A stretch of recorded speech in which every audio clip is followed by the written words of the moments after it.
Salut les amis et bienvenue pour cette nouvelle vidéo. Après la petite virée dans l'univers des Naruto de la vidéo précédente, aujourd'hui on revient à One Piece. Le chapitre 997 est sorti et perso j'ai été très frappée par ce qui s'est passé avec Black Maria. Ces personnages me plaisent beaucoup et depuis un moment j'attendais de voir un peu plus d'elle. Si vous suivez la chaîne, vous savez déjà que je suis très passionnée par la mythologie et que souvent, j'analyse les parallélismes entre mythologie et One Piece. Eh bien, aujourd'hui, je vais vous présenter une cousine à moi, un yokai qui a inspiré Oda pour créer Black Maria et qui pourrait nous fournir les bons tuyaux pour comprendre les pouvoirs de la Tobiropo. Je vous rassure, celle-ci ne sera pas une vidéo d'une demi-heure comme les dernières, mais surtout, regardez-la jusqu'à la fin, puisque vous y trouverez des infos très sympas et très intéressantes. Alors, si vous êtes prêts, on y va. La belle Black Maria est sûrement l'un des personnages les plus fascinants de cet arc narratif. Tobiropo est ex-capitaine pirate, elle est aussi la propriétaire de la maison des plaisirs située sur Onigashima. Elle semble avoir une très grande confidence avec Kaido et sa taille gigantesque fait fuser les théories au sujet de ses origines. Mais qui est Black Maria? Quel est son fruit du démon? Et quelles sont ses capacités? Dans le chapitre 992, Black Maria joue du shamisen et chante une chanson entourée par les filles de la maison des plaisirs, qui sont en même temps son propre équipage. Elle donne l'impression de ne pas vouloir se mêler à la bataille et semble attendre quelqu'un. Dans ce dernier chapitre, numéro 997, Sanji tombe dans l'un des pièges les plus classiques. Croyant sauver une fille en détresse, il se retrouve emprisonné dans une immense toile d'araignée. Maintenant, avant de continuer, j'ouvre une petite parenthèse sur Black Maria et son équipage. Nous savons que tous les Tobiropo sont des anciens capitaines pirates et que, actuellement, leurs équipages sont sur Onigashima au service de Kaido.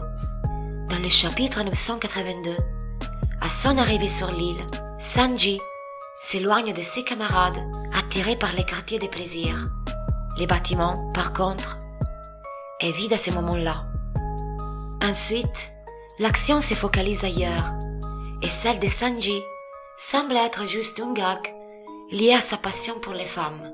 Et pourtant, aujourd'hui, Sanji est prisonnier de ces mêmes prostituées qu'il voulait rencontrer.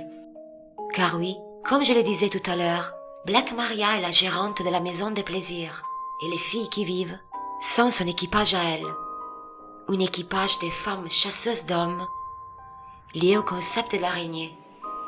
Pourquoi je souligne ce détail de la femme chasseuse d'hommes et celui de l'araignée? Parce que comme à chaque fois, Oda s'est inspiré de la mythologie orientale, japonaise dans ce cas, pour créer les personnages de Black Maria et les filles de son équipage. Oui, encore une fois, je vais faire un parallélisme entre One Piece et la mythologie. Mais vous verrez que cela est très important pour comprendre les rôles de la Tobiropo. Selon la légende, au Japon, quand une araignée fête ses 400 ans, elle acquiert des pouvoirs magiques. Elle devient un yokai. Oui, un yokai, comme moi. Elle devient Jorogumo. Jorogumo signifie prostituée araignée. Normalement, Jorogumo aime vivre isolée au milieu des bois, en montagne, et seule rarement, elle décide d'habiter en pleine ville.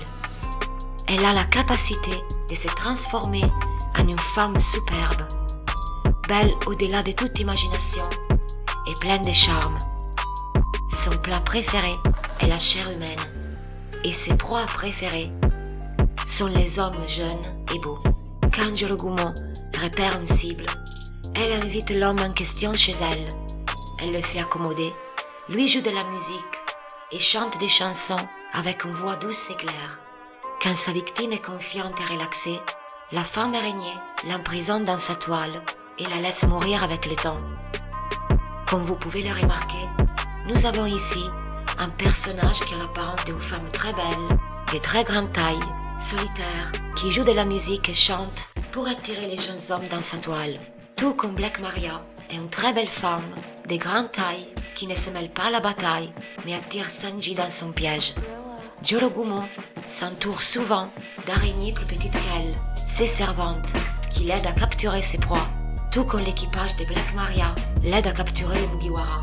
Nous avons vu, comme tous les membres de l'équipage des Uzu suivent les thèmes félins. Rien n'empêche donc que l'équipage de la Tobiropo soit un équipage arachnoïde. Et enfin, regardez comment Jorogumo est souvent représenté et comment Oda représente Black Maria. Mais l'analyse ne se termine pas ici. Jorogumo a donné le nom à une araignée présente aujourd'hui au Japon, une araignée de type Nephila. Ces araignées sont très grandes, colorées et tissent d'étoiles capables d'emprisonner des oiseaux et petits mammifères. Pourquoi je vous parle de cela? Parce que la plus grande araignée préhistorique jamais découverte est justement une araignée de la famille Nephila, la Nephila jurassica. Or, nous savons que quasi sûrement tous les Tobiropo ont mangé un zoan préhistorique. Est-ce que Black Maria a mangé les fruits zoan de cette araignée du Jurassique? Oui, je sais. La théorie plus répandue est que Black Maria a mangé les fruits du Titanoboa et qu'elle soit donc une femme serpent. Mais nous avons déjà un équipage de seules femmes qui suit le thème du serpent et qui a à sa tête des femmes serpents. Cela serait un peu répétitif, vous ne croyez pas? De plus, toujours selon la légende, Jorogumo possède 3 formes distinctes. Elle peut prendre l'apparence d'une femme, l'apparence d'une araignée ou l'apparence d'un être mi-femme mi-araignée. Tout comme les possesseurs des Zoan peuvent garder leur apparence humaine, prendre forme animale ou prendre forme hybride. Voilà un énième parallélisme qui fait pencher la balance du côté de la femme araignée. Black Maria serait alors une reine araignée à la tête d'un équipage de femmes qui utilisent la ruse et le charme pour attraper les ennemis, voire de rechercher pour toucher leur prime. Nous aurions là un autre parallélisme, celui avec la veuve noire. Veuve noire qui est une araignée très dangereuse, mais aussi une femme qui tue les hommes pour hériter de leur fortune. Veuve noire, Black Widow, Black Maria. Bref, comme toujours, la mienne n'est qu'une théorie. Dites-moi ce que vous en pensez et quelles sont vos théories sur Black Maria. En tout cas, merci d'avoir pris le temps de regarder cette vidéo. À la prochaine. Ciao ciao.